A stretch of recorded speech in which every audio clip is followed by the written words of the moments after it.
Yo, what's up boy? May bago na namang winansak si Pipito dito sa lugar ng Isabela, Tiague. Pinaapon niya yung ilog dito para dagat na naman. Ngayon lang daw ulit ito nangyari, sabi ng amo namin. Yan o, parang dagat na siya. Dami niya na, pinatay niya na naman yung mga alaga ko.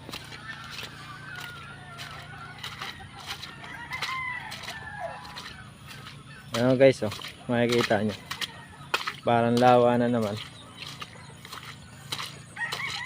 Yun, lubugan tipi.